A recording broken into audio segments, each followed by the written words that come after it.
I'm lost in darkness, searching for light.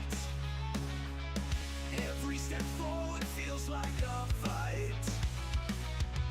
Shadows of doubt creep in my mind, but I refuse to surrender. I must find a way to rise above the pain, to overcome, to break the chains.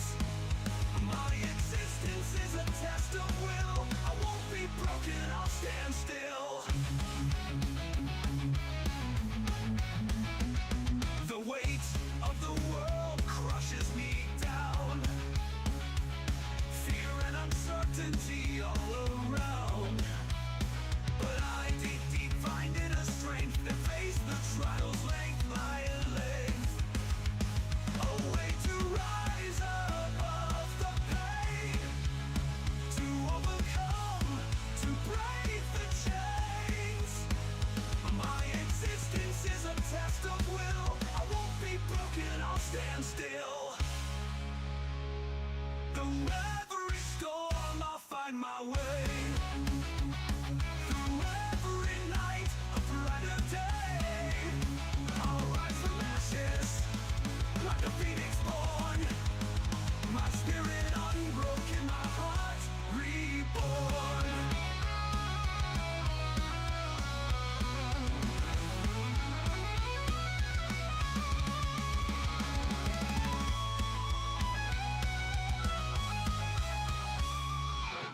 I've walked through fire and emerged scarred, but wiser, stronger, and unmarred. My existence is a test of will, of trials overcome, of a soul made bold. The weight of the world above the pain, to overcome, to break the chains. My existence is a test of will. I won't be broken, I'll stand still. Oh, made bold. Through every storm, I'll find my way. Through every night, a brighter day. I'll rise from ashes like a phoenix born. My spirit unbroken, my spirit unborn.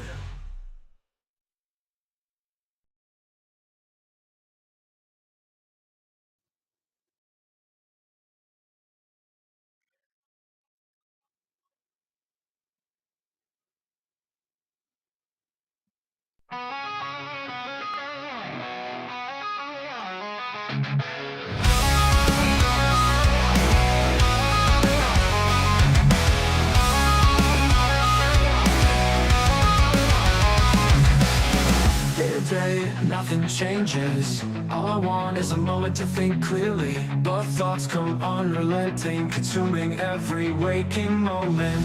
My mind binds me and I can't. Let's go! Shit!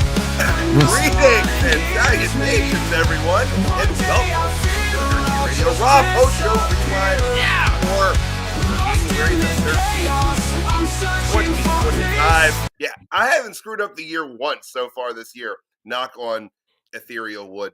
Let's go! I am Tyler. Screw up. I'm Tyler, the pro wrestling hipster, here with little Molly Holly, long-haired Chihuahua. Gentlemen, introduce yourselves. I mean, they know who you are because they watch us all the time, but tell them who we Do are. they know who we are? Oh, shit! It's Johnny Dirsheet, a.k.a. John Escudero, a.k.a. the founder of Dirsheet Radio. It says it right there under my spider face. What up? How's it going, guys? As always, I'm Caesar, hanging out with these two gentlemen, and of course, Monday Night Molly, hanging out, talking about Monday Night Raw. Let's get right into it. Andre, thank you for joining us tonight. He is having trouble downloading tonight's episode. I would say wait until the morning, my friend. I know you're supposed to be able to download those episodes offline, but sometimes when the show just finished, things get a little funny. But Yeah. let's talk about Raw, guys. Yeah, guys, we are here to talk about Monday Night Raw, the second Raw of the Netflix era, and it still feels a little Fresh? bit different. Still feels fresh. The flow of the show, I think, was there. Ooh. We went just about 2.5 hours tonight, so not quite 2, not quite 3, right there in the meaty middle. Whoa.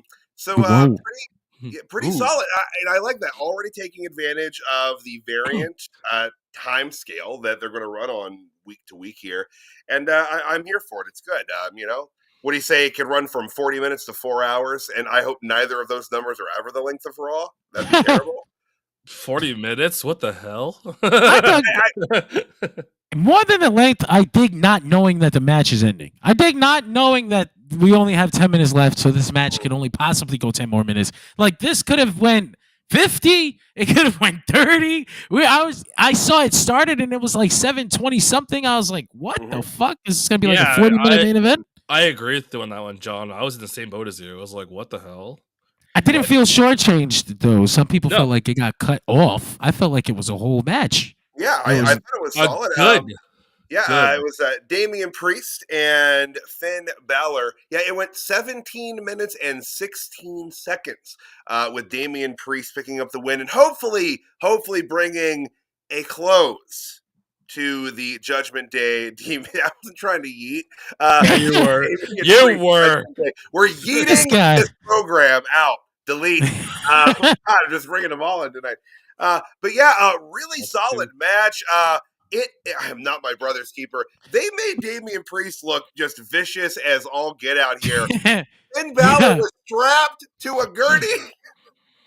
I'll say I thought as crazy as Damian Priest looked and as wild as he looked throughout the whole match, this screaming out "I am not my brother's keeper" at the end of this thing. I know what they were going for. I know what they were trying to go for, but I feel like this element just kind of came out of nowhere. Like, okay, I didn't know you felt that way. I thought you were just like dicks to each other. I didn't know you felt like you were his keeper all this time. Right. I missed that part of the narrative. And there was a lot of of exposition and narrative and small details in the Judgment Day angle here. But yeah, I didn't pick up on that prior to this. I just thought they were kind of like bros turned on one another, but not literal like brother bros. Like you know what I mean. But yeah, it was violent. They had a couple really cool big spots in here. One big one. Although I will say my spot of the night tonight was certainly in another match, and we will get there when we get there. But yeah, this was a great match overall. Crowd was into it. I was gonna say that nasty looking Avalanche broken arrow off the balcony through those tables. That it looked like Balor it looked like he just smacked concrete, but I'm sure there was some kind of platform under there. It looked great though. It did. Crash pad. Another thing I kind of want to commend that spot on. This is going to sound weird. It was lit a little more darkly than I feel like spots in the crowd usually are, because they're all obviously, any spot in the crowd is planned. They typically move the people out of the way anymore. But like it was lit in such a way that it almost felt like it wasn't a planned spot, and I commend them for that. It was just a nice little change in production, and sometimes the little things count. Yeah, like the spotlight couldn't reach all the way instead of like a spotlight that's set right on top of it. Like it got like 2/3 of the way back in there. I thought, and I don't know if that was on purpose or if that was a limitation of the light. No, I think it was on purpose. Maybe I'm giving credit where there's no credit to be earned, but I don't know. The Netflix budget ran out, so they couldn't put one more light in. That's it's all the fireworks we're using now. Double table spots towards the end was also fun. They basically hit each other with moves in the opposite direction. But Finn Balor's fucking coup de grace was so nasty looking that I was kind of pissed when Priest was already up hitting him with the fucking razor's edge. I was like, God, we just sped right through that one. But it was such good impact. Like, he bounced off of Damian Priest. Normally you hit that, the table kind of collapses. You all go down in one smooth motion. But it's like Balor fucking bounced off of this dude's chest. Great impact. I guess they felt like they were running out of time or whatever, and they had to get out of there. Or I guess they did feel like they were running out of time. Some people, which is funny to me. I don't know. They sell it to us as if it could be from 3 hours to 4 hours. You just don't know. But I don't know what the actual constraint is, right? So there was apparently Pentagon went long today.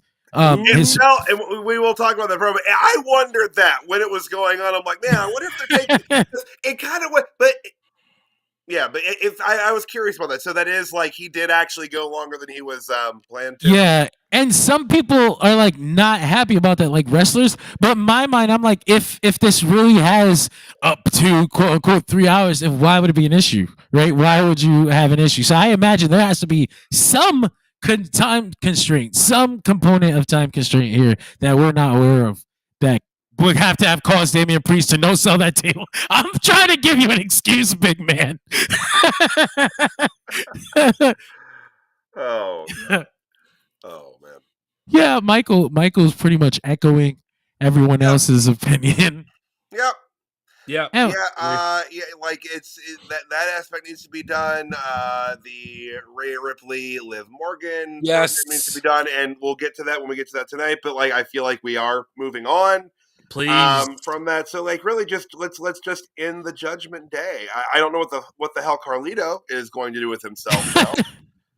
I guess we'll be talking about it in a bit, though, because it seems like we might be headed in that direction sooner than later. Thank you. Way sooner than later. Yes. Please. But gentlemen, anything else on tonight's main event, or shall we hop around to the start of the show tonight?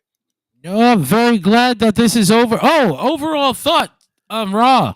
This episode was so much better than last week.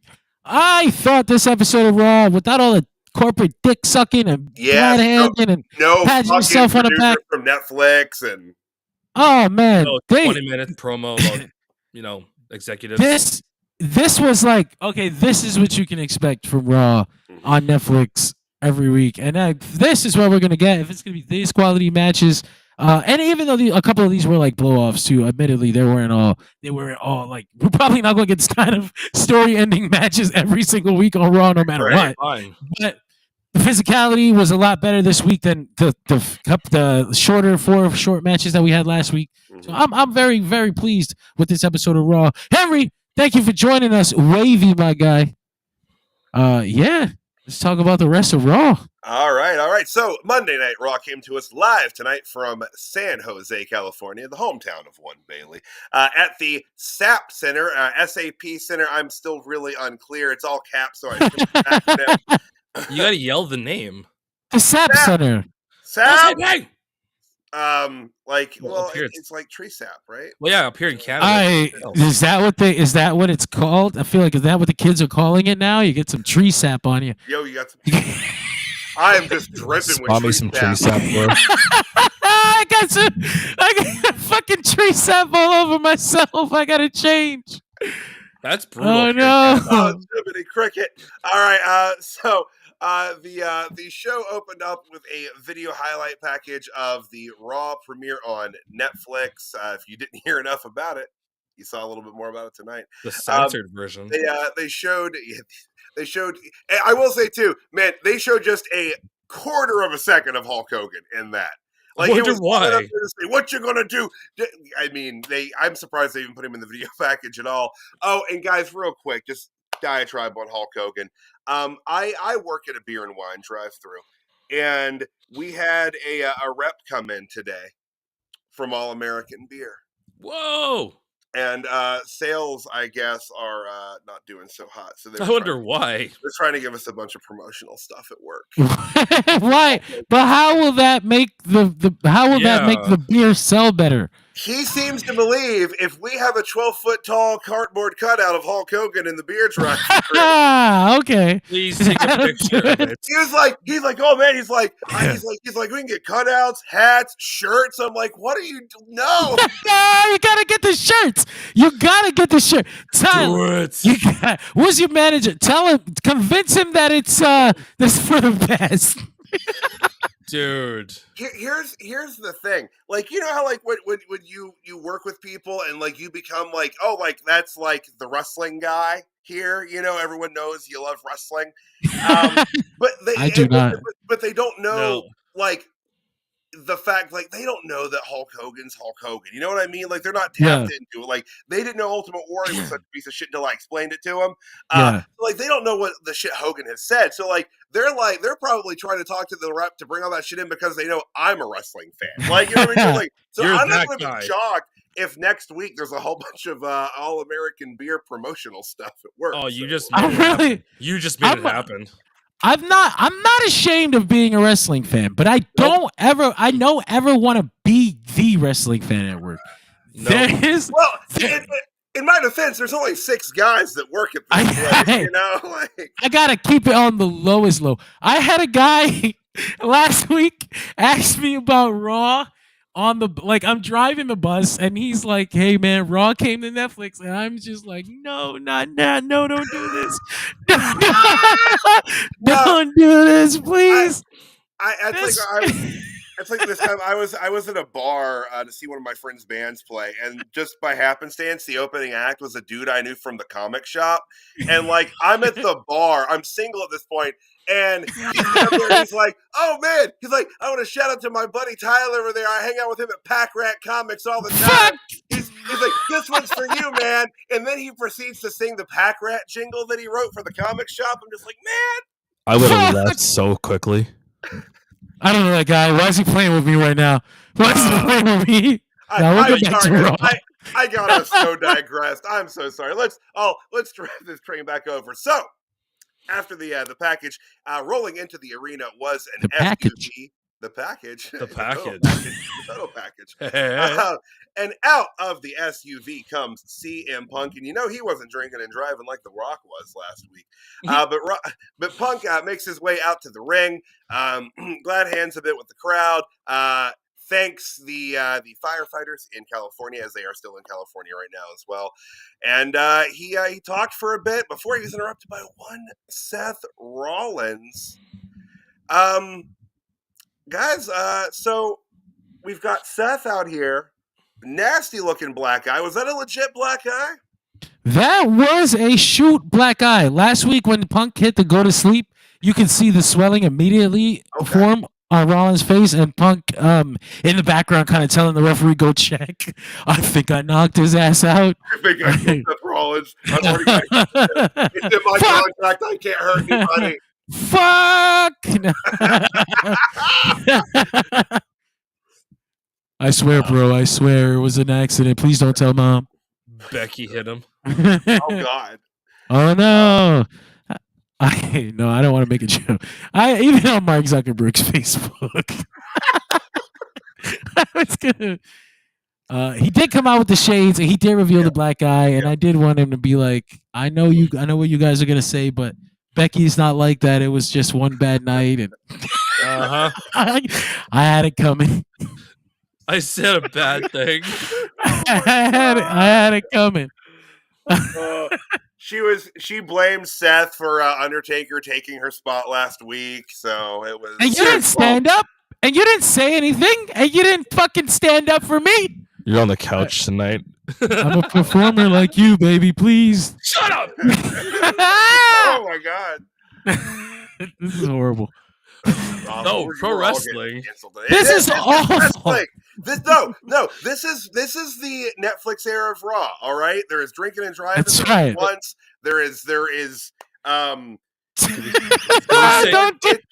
I say ass on stream now? I had to pick my words. I was waiting for it. Fuck. Oh God. This is already on charts to be one of the greatest Raw recaps. Since we're on Netflix now, can I say ass on stream? You can, but you always have been able to. Ironically, though, not in reference to someone's actual ass, which is crazy. The rules are weird. Ass. The rules are weird.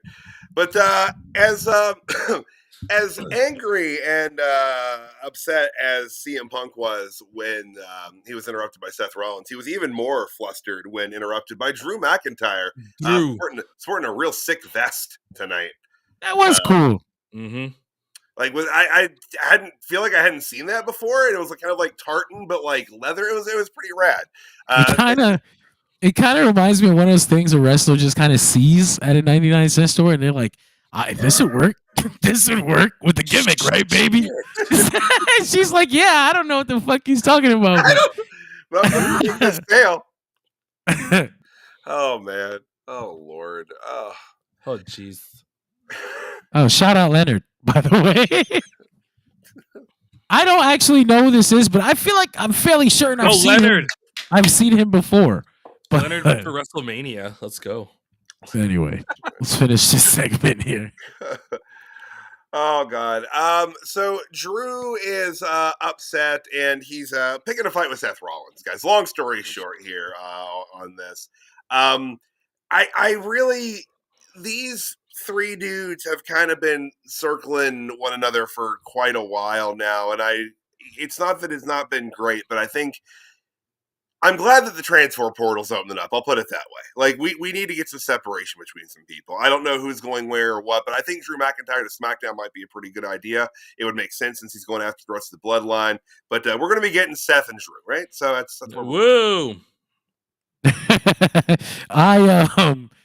We'll talk about that transfer portal because I had some very funny thoughts about how easy, like, it's such a plot device. Like, it's so simple to use. They have explained nothing about it. It is just like magic. Don't worry. Yeah, don't worry. Like, how will they know? Every show here is going to have a transfer portal. People are like mid feud and they come to work and they look around and they're like, "Where's the guy? It's the guy I fucking hate." Friday night, Joey Tass, he's like, apparently we're in the transfer. Like, he's like, all right, here we are. And that's the thing, like, they're there, and it sounds like it. I think Corey Graves is going to be on NXT again tomorrow, right? Whoa. He's apparently permanent. Good, actually, because he brings some balance to Booker T. Like, he actually stood up to Booker T a bit last week, and if he can tamp down just a couple mans, I'm here for it. I think that's going to cause I think that's going to cause an interesting power issue. It's kind of like birds. When I was young, I had a bird, and she would kill all her fucking partners until we put the bird in a new cage with a new partner, because then it felt like a new territory that belongs to both of them rather than someone else coming into her territory and telling her what she can and can't do.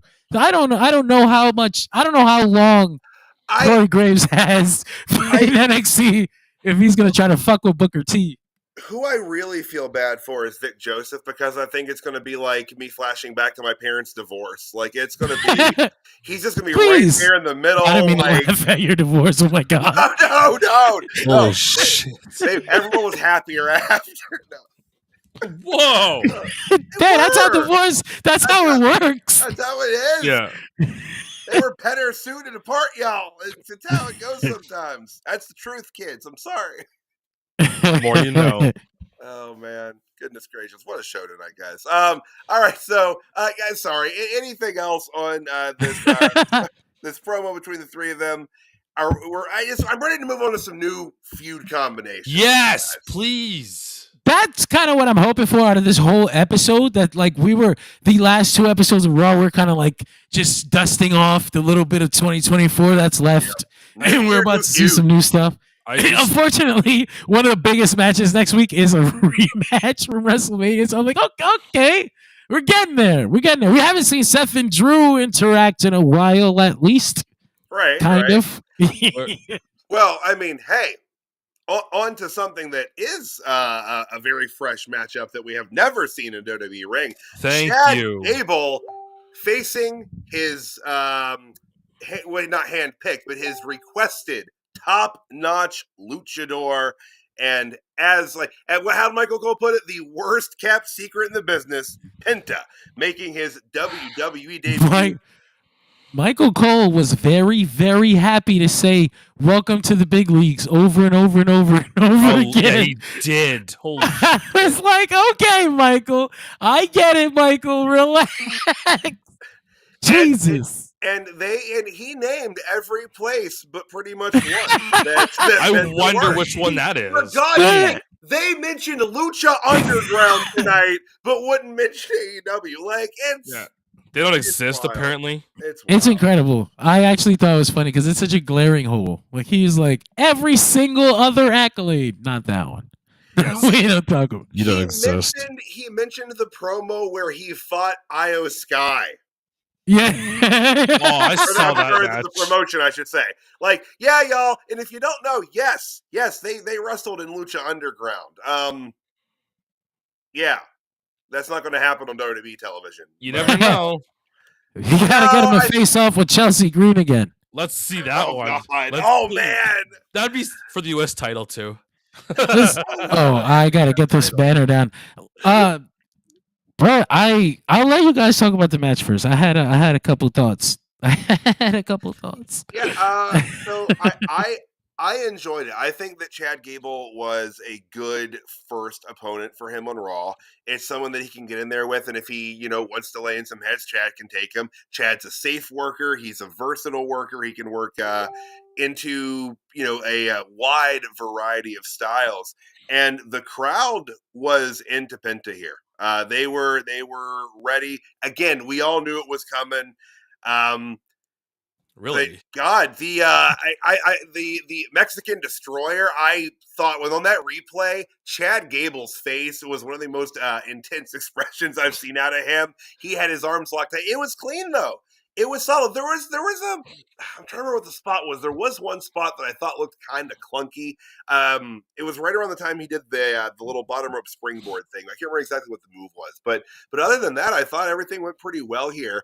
But yeah, we'll talk about the promo after. Caesar, what'd you think of the match, man? So I'm a little bit biased because I was enjoying the hell out of Penta in another company. Sorry, we can't say what company. Was it Lucha Underground? Was it Yes. Lucha Clearly. Clearly Lucha Underground. But anyways, I had a blast watching this. And I do agree with both of you. Yeah, Chad is actually a good worker for a first match. There were a couple of little spots here and there that seemed like they messed up. There was one that I think Penta, I think he went to go through the ropes, but he kind of, I don't know if you want to call he fell and somehow tried recovering and hit a move, but it wasn't, you could tell he screwed up, but they just, fixed it and came back to the match. Yeah, Mexican Destroyers, Matt hit their spots on the apron. Holy shit, for a first match. Like, I'm excited to see what happens going forward or who he goes with going forward. So, maybe next week after, Royal Rumble. I mean, you guys gotta wait and see. That's all I got. What do you guys think? Well, as far as the debut match, they did about what I thought they would do, which is they kind of let him go out there and be Penta first, as much as he could, which is how he came with all the apron spots. This is like, I still got this a habit of mine. But I thought it was fun. I thought it was obviously a little rusty. He hadn't been in the ring for a while. That's why you got all those clunky spots. But ultimately, it was just really cool seeing him hit all these Pentagon moves on WWE television. It was surreal to see the made in Japan, the Penta driver in WWE, the arm breaker. Even though I kind of wish that it was a problem in AEW too. I was hoping that when he came to WWE, it would actually break people's arms again, but no luck. It's back to being a signature. I was fuck. All right, but beyond that, listen, I don't expect the Pentagon from 2 years ago. Okay, this is a different Pentagon. He's coming to a different company. He's gonna be agented different, so I have different expectations. I had seen people kind of shit on this a little bit. And I think as far as WWE standards, as far as what I could expect from Pentagon in a WWE ring, I think he exceeded that. I do anyway. Obviously, there's going to be some things he can't do here, particularly some of the pile driver moves. Oh yeah. But I liked this. I don't expect to see this Pentagon often, if at all, on WWE television. This was like, this is Pentagon, and then when we see him again, the agent will have it will have him a lot more tied down. I know unless, hey, who knows? Maybe we will see a fucking plethora of Mexican destroyers on WWE television again. It is 2025. It's possible. I mean, they could have learned a little bit with kind of how they fell short with Ricochet and not allowing him to really do what he was more of what he was capable of while he was there. Maybe with someone like Penta, they're gonna be like, you know what, like we're trying to get another multicultural star here. Maybe we should just kind of let the person be the person. I mean, I think this was a very successful debut. I mean, compare it to like Mystico. I don't like to think about that. He's so good again. Talking about letting him be the person. Yeah. That promo after the match. Loved it. Yep. Really cool. Really, really, really cool. Not just the fact that he got to say whatever he wanted. His English is so much better. Like he's been working on it. Yep. Holy shit. I still remember him and Tommaso Ciampa in like AIW, and he's like in Spanish or in broken English, like, I may not know English, but I'm not a bald piece of shit. Like that viral moment. It's been so many years, and he's on WWE television cutting a promo in English and then in Spanish, which is awesome. That's a new caveat for this Netflix world where the show is international and airs at all parts of the world at the same time. We can just straight up get Pentagon cutting a promo in Spanish on WWE television. That crowd loved him. Loved it. Yeah, his they daughter so loved out there. I don't know if we've seen this girl before on television. She usually has the Pentagon mask with him, and they come out and they do the performance on stage sometimes. But WWE was probably like, nope, no, not this time. We'll wait for WrestleMania or something. Yeah. Big show. But yeah, man, fun stuff. Yeah, of course, he went over. Oh yeah. Absolutely strong. So it turns out that yes, Chad Gable does in fact have issues with luchadors. Next week, Sin Cara. Next week. Next week, he's at the inauguration cheering. What the fuck, Chad? Chad, what's wrong, Chad? No, come back. Camera pans to Ivy Nile. We were made. Made. Here. Jesus, Ivy. Other. No, but yeah, fantastic debut. Really, hoping to see. I'll ask this before we move on to our next segments here. What did you guys think of his entrance theme? Because I've already seen some. I was trying to avoid that. I gotta bring it up because I love the pyro. Okay, that's what I'll say first. I like the way it looks. That's the equivalent of like if you go to like, because I was a theater kid. That's the equivalent of telling someone that like a shitty theater performance. It was like, well, the lighting was really good. The lighting was great. That's me watching a boring art film. The cinematography, you see. Beautiful. Look, he brought his little cunty little dance with him there, and that's what I'm happy about.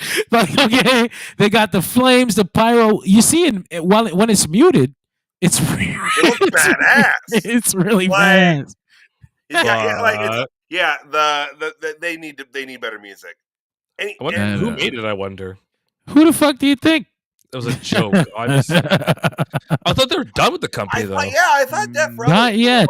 They were talking about when their deal is done, like when their contract is up. I don't think they talked about letting them go. See, I know this is not going to happen in like a bajillion years, but could you imagine if they got the music they had for AEW? It already won't happen, but No, I didn't want them to bring that over anyway. I kind of wanted a new good theme. That's what I wanted. I wanted it to be good. God, it's Def Rebel we're talking about. Like, yeah, that's asking a lot. Anything is better. Like, oh shit. They could. I thought they were gonna hire actual like bands to make themes or use band songs. Oh right. 1 second. Let's have a little fun here. Oh, All right. One time on Tertiary Radio. No, not me. Bam, there we go. Ooh, what's this? A spicy tweet from Corey Graves following Raw tonight. Imagine chasing your dream and then being told, not deciding, that you're no longer physically able to pursue your dream. Redundant much? Then you dedicate your life to something dream adjacent. Really redundant. Dream adjacent and being pretty fucking awesome at it. And then when it's time to enjoy the fruits of your labor, being told you're not famous enough for your own job. In case you're wondering where I've been. No. He's crashing the fuck out. He is crashing out. I mean, it really is. He was bumped because they wanted McAfee on Raw, and they just brought in Joey Test, and they paid a lot of money for him, and they weren't going to not use him. And yeah, I mean, wait, but how did he get passed over by Wade Barrett? Okay, so Wade Barrett. So from what I've heard, and, read through the other sheets and such. How dare you? Okay, he's cut. Get him off the show. We get our information from various. No, you're off. Kick him off. You're done. Likes the relationship and repartee between Wade and Joey. They like kind of their melding together. Maybe besties. It's a separate thing. But they also haven't really tried Joey with anybody else. So I think Wade kind of got lucky because he works well with Joey. I keep calling Joe Tessitore Joey like we're fucking. Call him Joey. That's the boy, Joey Tess. Joey T. Let's go ahead. You got like hand signals and shit too now. Yeah. I feel bad for Corey Graves. Admittedly, I do, because it's a really bad position to be in. He legit he worked hard to get where he is, and it seemed like he made it. It really seemed like he had a secure position. I didn't see this coming, so I can only imagine how blindsided he must have felt. And this is not the first time he tweeted this. He tweeted way back when we first heard the news. What was that? Last September, when we first got Joe Tessitore testing out on Raw, and then Corey Graves kind of tweeted like, you give to this business, and it never gives back. And so he's been preparing for the day that he's got to shift over for months, and it's just like it's not working, man.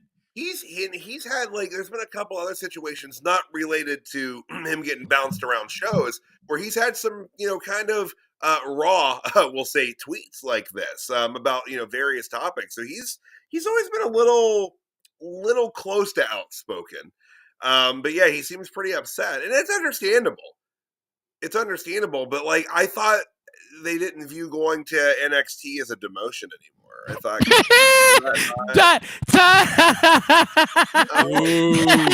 I like NXT. Could you imagine? But as a person, right? As a human, you're traveling every week. You're living the dream, right? And they're like, "Yo, cut that shit out. You're Orlando bound." Here's my question. Where do he and his wife and child live? Because oh my god, that's even worse. He just got put in his cage. That's it. Maybe he loves his family, John. Well, he will. Oh shit!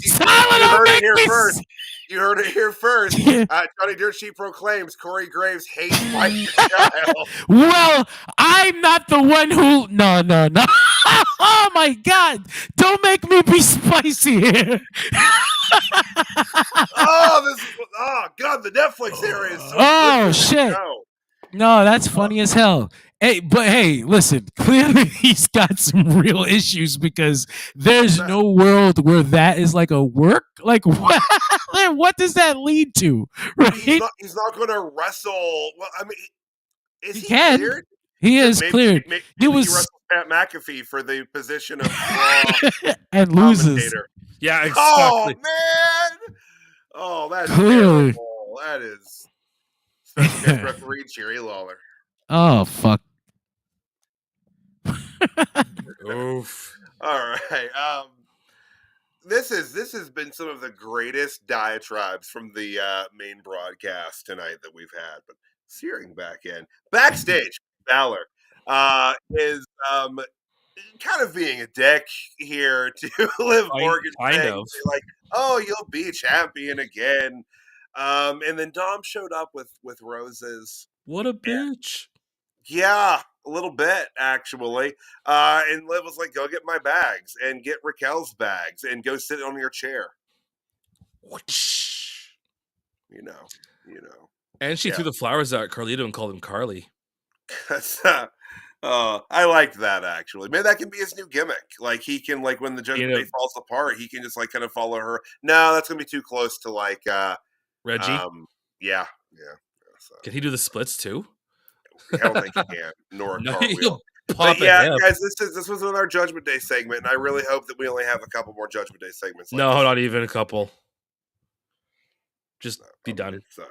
Yeah, we're done with the Judgment Day. But it was a good run, guys. It was good. All of us, the chat, Johnny, all of us, we're all done. This cat.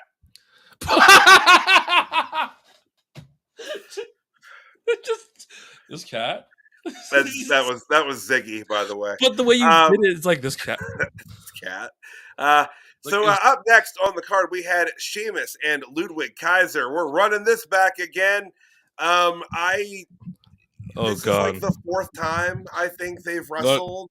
You want to see my excitement for this match? Was that it? Well, it didn't go super duper long. I went 8:48 with. That's too long.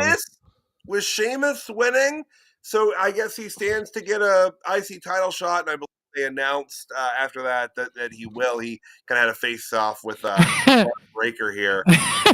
Did you notice he goes out there, he's all excited, and he's fucking around with Pat McAfee, and then he just punches Pat McAfee in the chest, and Pat falls down, and he kind of whispers like, "What are you doing?" Like, why did you do that? Like, just punch the shit out of me. And Sheamus had like a flash of concern, like, I don't think I know this guy like that. It was a great small moment that I would have loved to see them talk about it afterwards. Like, what the fuck was that? You just see the dirt sheet. Unfortunately, Pat McAfee's out for 2 to 3 months from. Oh man, Corey and Sheamus are probably good friends, so he's like, just go out there. Tomorrow on the news, Sheamus has been let go of the company because he punched. I do have a question, right? I have a question. We might not get to this later because it wasn't exactly a segment, it was just an announcement. But why did JBL all of a sudden take interest in returning when WWE gets a new luchador? I'm suspicious of him. He just hates people. I think we should watch him next week. Yeah. You guys, Bradshaw's like, it's fresh meat. Oh no, JBL, no. Oh God, yeah, it is a little. I gotta wrestle the masked person. Oh no, JBL, don't get in the ring. Oh gosh, yeah. You guys, the match itself. When he comes back, he needs to use his old money entrance too. The match. No, was that funny? No, the match itself, Tyler. I thought it was hard hitting, as it can be, as they have been. I'm just sick of them. Again, this was their fourth singles match that they first have time had, ever. I call it that too. Thank you for joining us. Oh, thank you. First time ever for the fourth time. Yeah. But it's like, and there was nothing of it. It was just like, so, like over on SmackDown, they had like Andrade and Carmelo have their series that they did. They actually they kept booking them together, but they're like, we'll make a story out of it. This just felt like it was lazy. And it's just like, we're just going to keep having them wrestle each other and, fuck with Braun. It was just, again, Yawn. We're like John, you were saying earlier, I feel like we're like kind of getting the last dustings of 2024 out here, and we're gonna move on to new stuff for the new year. Yeah. But it was so fucking bad because they are doing this repeat match, and then Braun Breaker comes out, and I'm like, I've seen this entire scenario a fucking million times. It's not just a match. It's the Braun Breaker involvement. It's the tease of a triple threat. It's the possible breaker. I'm fucking sick of it. Win the belt or don't win the belt. Sheamus, get the fuck on out of here. Get out of here. Go find something else to do. You're bothering these kids. Why is this old man constantly bothering these fucking kids? They're out here enjoying their life, and he's just fella, let me tell you, Halo isn't the same. It isn't as good as when I was a kid, fella. Oh, God. Oh, man. Fella. Backstage, Kathy Kelly was interviewing Seth Rollins about his upcoming match with Drew McIntyre, which will be taking place on Raw. Yeah, we're running that one back again, guys. But again, hopefully we're kind of at the end of this business. They haven't seen each other in a long time, you see. They missed each other. I don't know if they missed each other. They want to catch up and talk about feelings. They barely had a feud when they feuded the first time. What the fuck? But we're running it back. Sami Zayn bombed over to Rollins, and he said, "Hey, man, if you want to talk about your embarrassing defeat at the hands of your nemesis last week, I'm here for you." He didn't say it like that, but that's basically how Seth heard it. Or if I were Seth, that's how I would have heard it.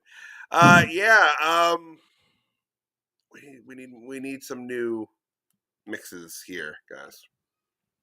But we'll get there. A Royal Rumble, I imagine, is the end of all of this. 2 weeks. 2 weeks. Possibly. But this next segment actually does correlate to something that I think Hunter said over there in the chat.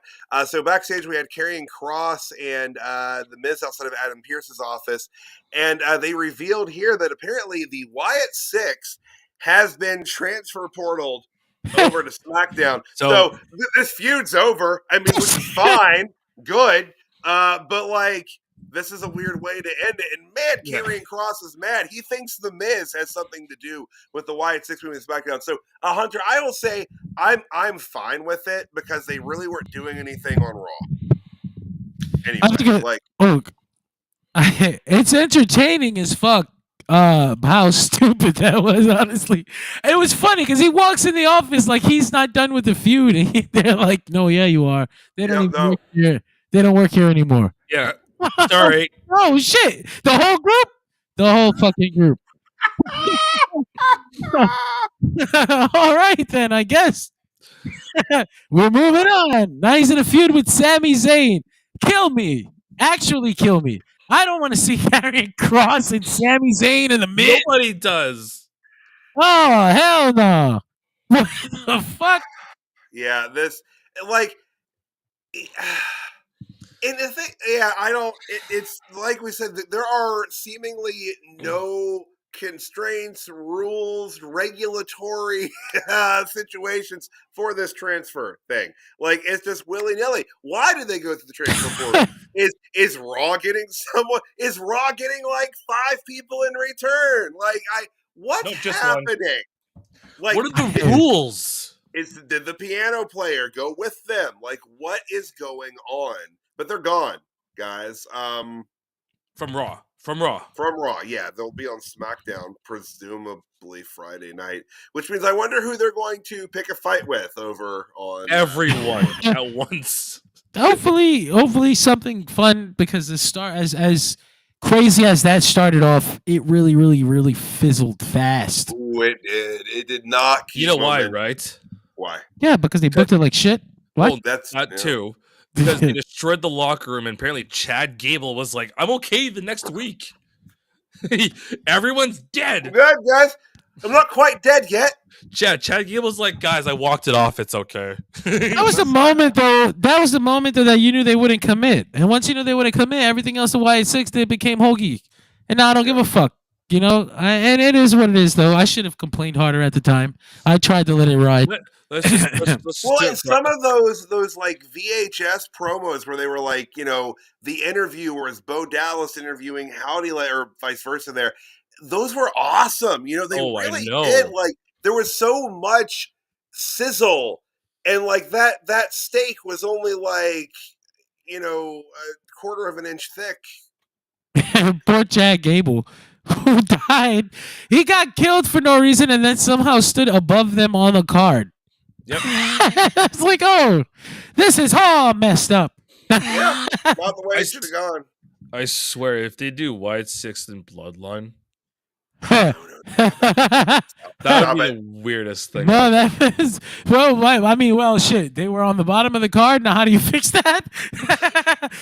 You go after Roman Reigns. Full promotion. That's if oh god, that's no. They If they do that, I feel so bad for mentioning that. Hey, narratively, it's not like random. Like Roman has mistreated his family, didn't apologize this whole time. He came back, they helped him out. He never really did anything to make amends. So if the Wyatts decided that he was a piece of shit and they wanted to go after him, it wouldn't be like surprising. I think people would eat it up more than maybe we're laughing at it. But I think if that first night Roman was like cutting his acknowledge me promo and the fucking lights and then fucking the shatter theme comes on and it's like there's a lot of tie in there too if they want to bring up Roman's history with Bray Wyatt. Roman took his fucking belt, didn't he, or his opportunity at the belt or whatever. I think he took it from Braun, but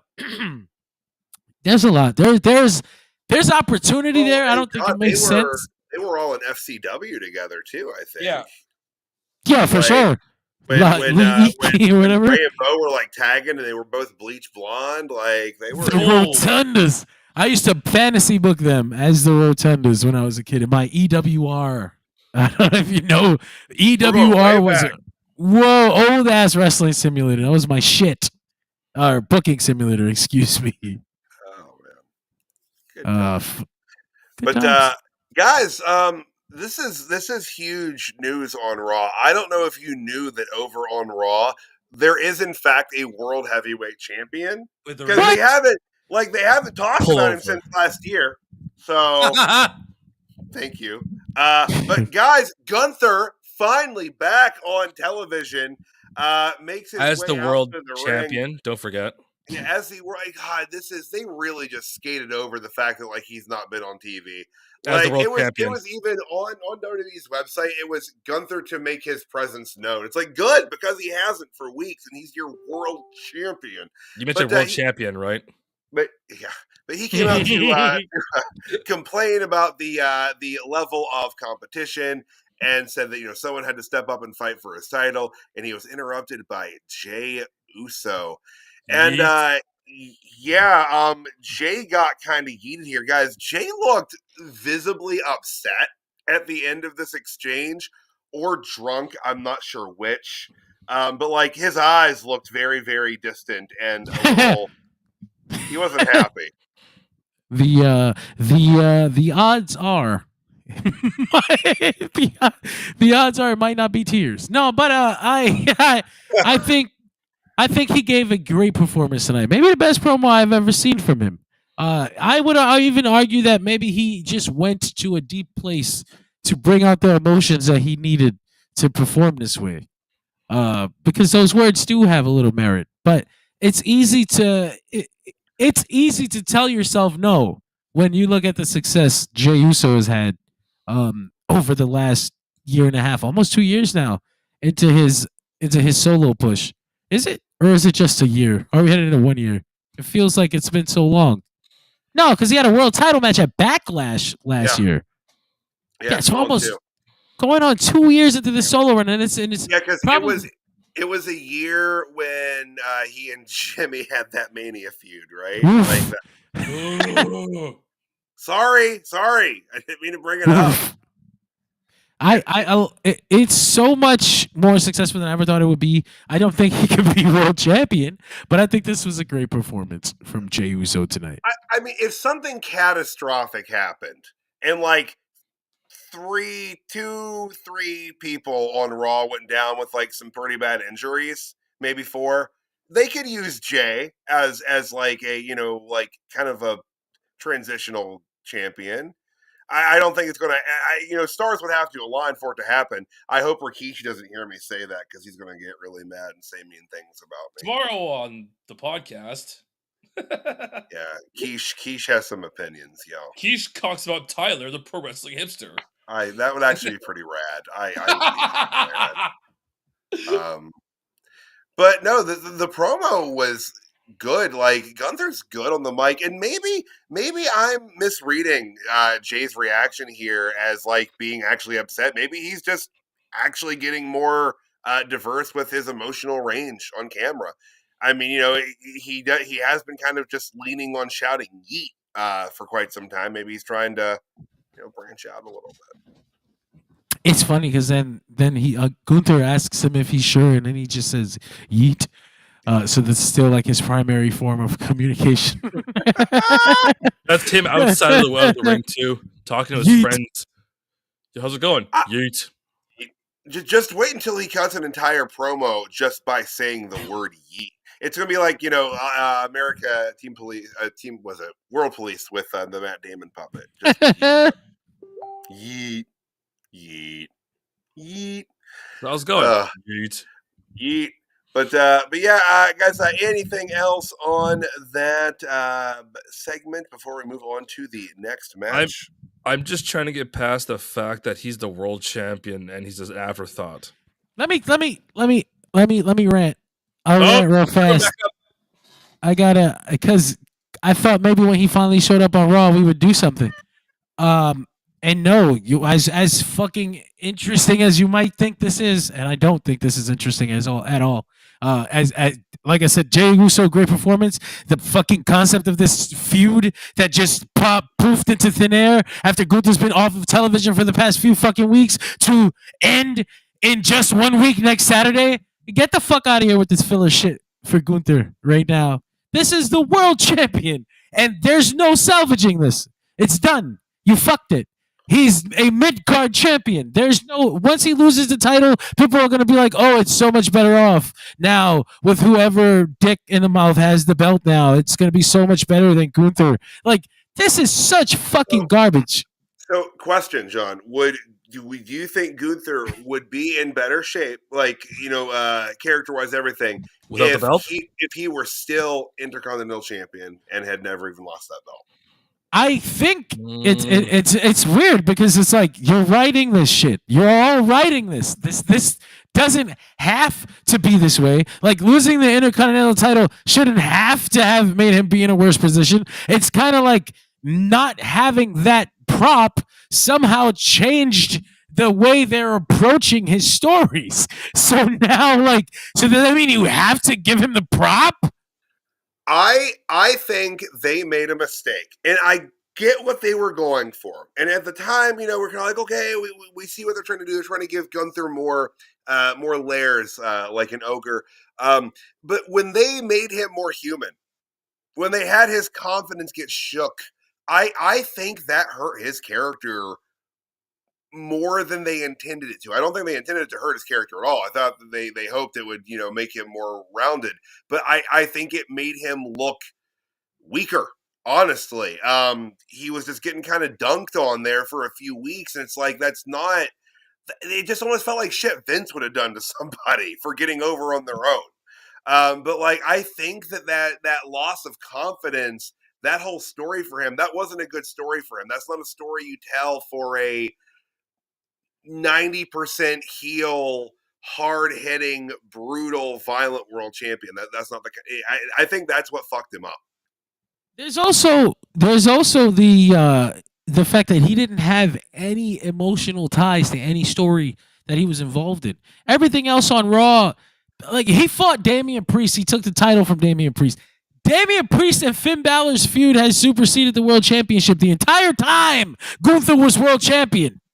So Damian Priest loses the fucking belt and probably gets positioned better on the show than he ever was as champion. And Gunther sits here second string, third string, even. Yeah, because he took a back seat to Seth and Punk. He took a back seat to Punk and Drew. Pretty much everyone. Balor and Priest interweaved into Gunther for like a second. and they went off and did their own thing. And Gunther never had anything with meat attached to it, and it doesn't have to be that way. You people control. You're gods in this universe. You are gods, and you failed your creations here. There's no fucking excuse. I can't blame Gunther. Nothing changed about his performance. He's still the same guy with the same abilities who you trusted to be in his position in the first place. You're all failures. All of you. All of you storytellers. You completely failed Gunther here. I hope they can reestablish him after this. I hope that they don't lose faith in him now, like it's his fault that they shit on him. Right. And that's just my hope, because honestly, I said it when he fucking won the title. Gunther is like I don't know how else to explain it. In the body that is WWE and its sports entertainment, Gunther is a cancer of professional wrestling. He is like a black ball that does not belong in this body, but he is in there. So anyway, they can't get rid of him. And so they try to take advantage of this, and they failed. So I'm hoping for a second chance, because I am. That's like the biggest fucking disappointment I have in this company right now.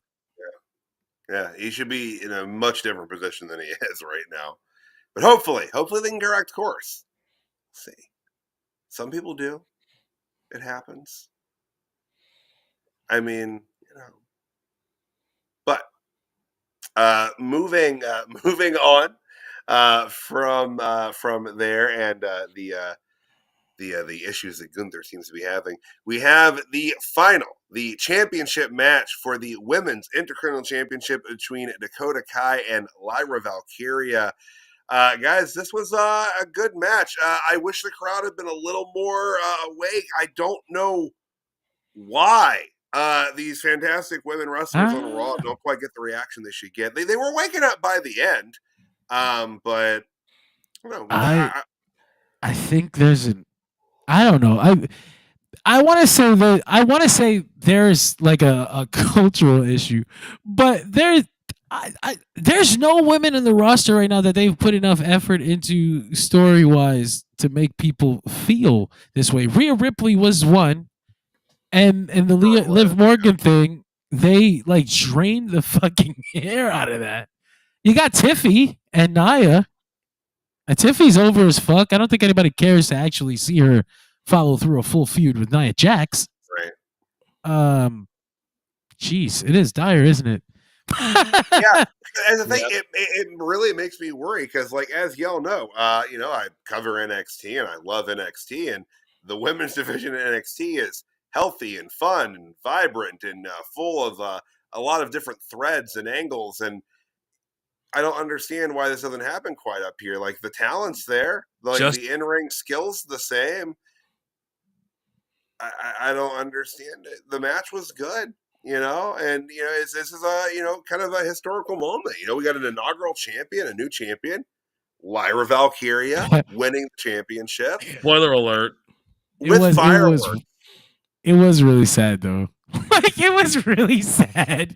Like, there's this big moment and they were working really hard. It wasn't like a bad match, man. It was a good match. She hit a fucking suplex, and not even like a normal suplex. That spot was vicious. She like yanked Dakota Kai into that suplex off the apron, and the crowd gave like a golf clap for it. Woo! It's horrible. What is this? San Jose, California.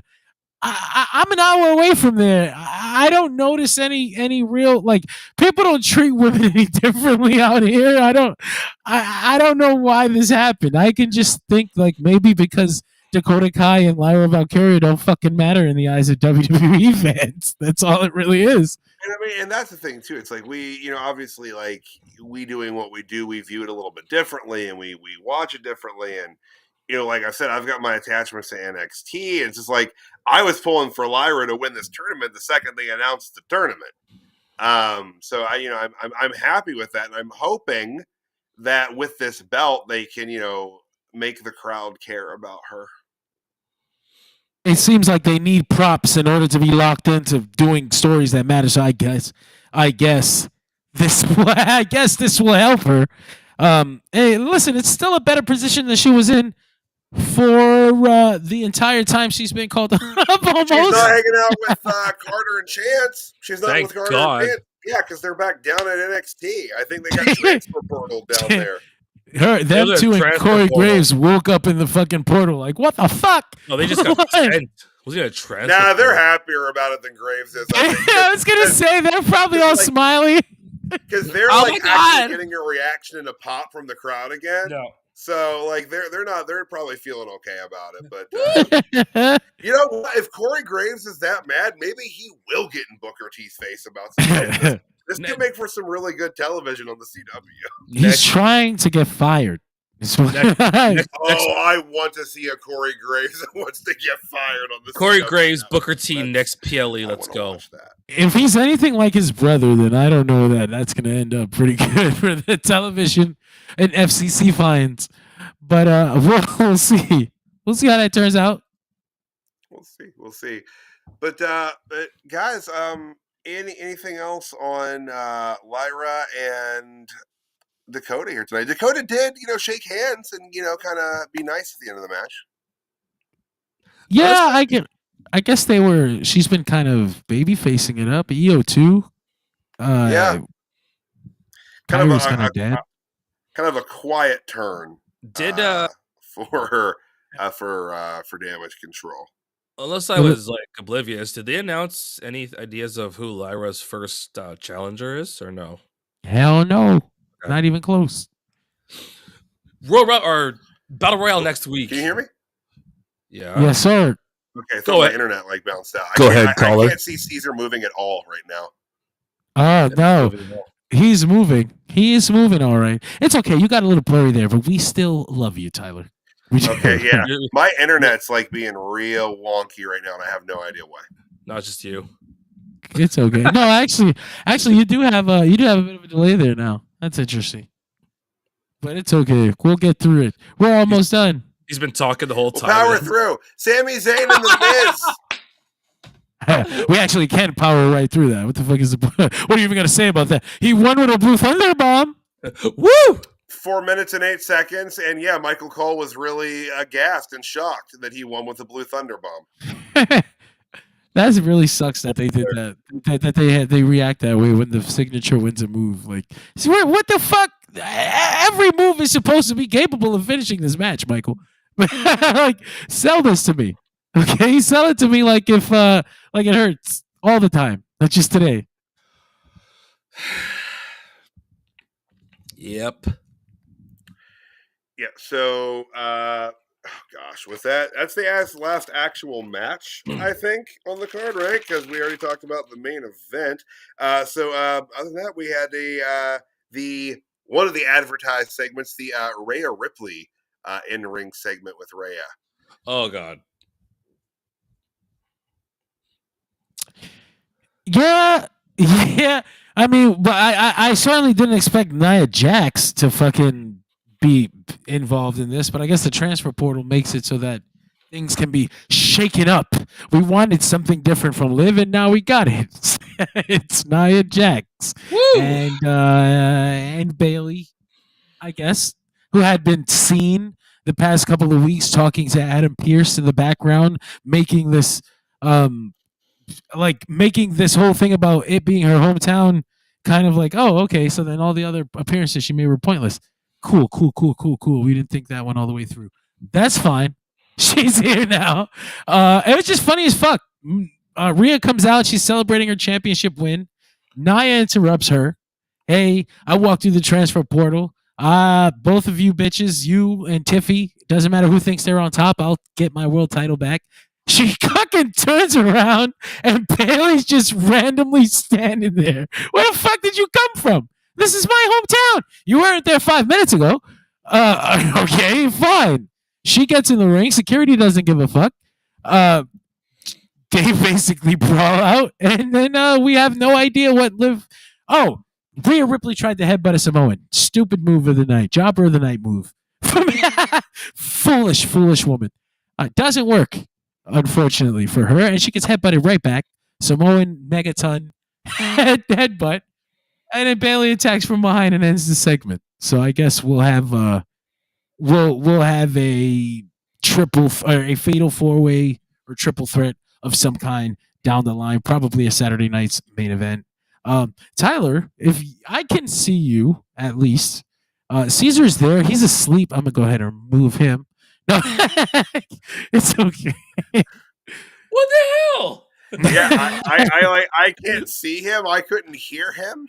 I was What's listening to you happening? talk about it. That's why I didn't say anything. Being polite and Canadian gets me booted off the show. Damn it! No. Just texted that he's still here, but I don't. Lyra Valkyria and Tatum Paxley having an exchange. That's very sweet. All is right in the world, and then Lyra Valkyria calls Tatum a tater. Oh, WrestleMania match. Tater. Okay. They're friends. They have an odd relationship, to say the least. They're besties. But yeah, so that's Monday Night Raw up in a nutshell there. Was there anything else that we didn't hit on? No, man. Everything. Pretty damn good episode of Raw here. If Netflix is all right. I actually didn't get to see the international feed this week. I forgot. Oh. I forgot. They were giving commercials. I was like, oh, yeah, they cut promos in the fucking commercials now. But yeah. Oh, shit. We lost Tyler. That's okay. We'll take it home for him. He fell off the earth again. I never get to do this. So that brings us to our Chopper of the Night. Hi. Nailed it. I did. I clicked the wrong fucking sound. Anyway, we're live. I'm not sure if I'm even moving or if I can hear. My internet is really clogging out on me, and I have no idea what's going on. It's okay. We're almost there. We can make it. We can make it. If we Chopper of the Night. Tyler, you go first before Mother Internet kicks you away. Yeah, we didn't make it. We didn't make it. Caesar, who's your Chopper? I'm going to give it to Gunther because what the hell are they doing? He needs to honestly get put somewhere other than just being like, hey, dude, you got a belt. You're in catering. Cool. That's my thing. That's actually funny as hell. They gave him the world title and put him in catering. Yeah. See ya. That's crazy to me. Yeah. Worst treatment. He's my Chopper of the Night too, and it's a fucked up thing. Because I love Gunther. I love Walter, whatever you want to call him. He's one of the best wrestlers on the planet. And they're like, no. Listen, buddy, you can hold this belt and we'll call you when we need you. You'll win the Even 2028. You'll get a match. You'll get yeah. I'm the champion though. Yeah, you'll win the Royal Rumble as champion in 2028. Like, what the shit? What am I doing until then? Nothing. Go home. Oh, you wanted a storyline. Oh. We don't got those for you. Go home and check your mailbox. Go home and think of one. Think of one yourself. So I guess unfortunately we did lose Tyler, the Ohio skibbity internet.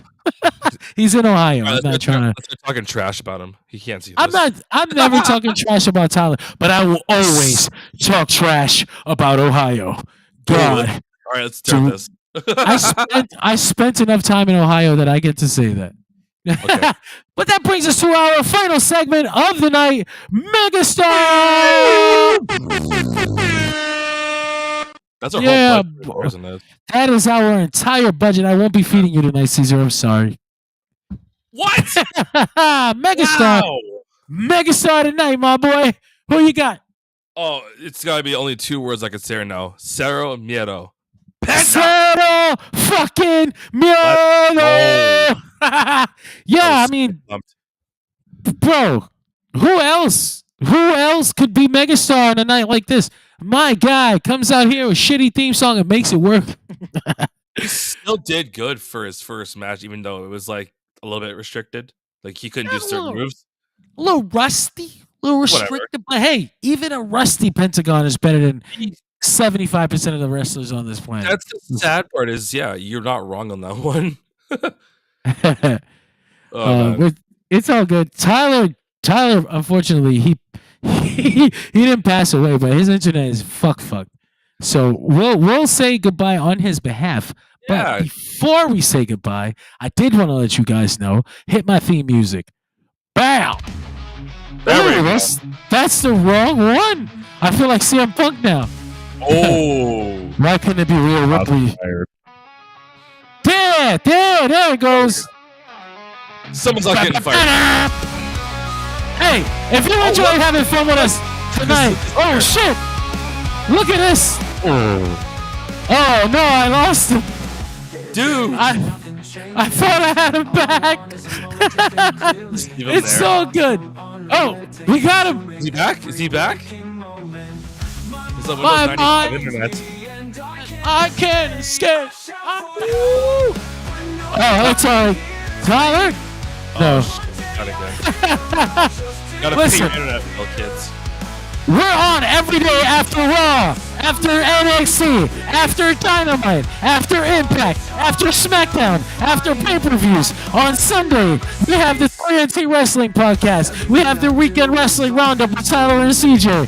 We have major issues on Wednesdays. We have fucking, what's the other show? Thirsty Radio, the flagship. Thursday mornings. There is a show literally every day. Thirsty Radio is a place to be. I don't know how this happened. We created an actual radio network where you can just come and chill with us every single fucking day. It is making me miserable. Please enjoy this. Please make this effort worth our time. I don't want this to be worth nothing. Join us every fucking day. We'll be here tomorrow on behalf of Tyler the Pro Wrestling Hipster, on behalf of Caesar NoobTube. This is John Escudero, Johnny Dershi, Seto Miedo. We'll see you tomorrow night. Better off just fading away.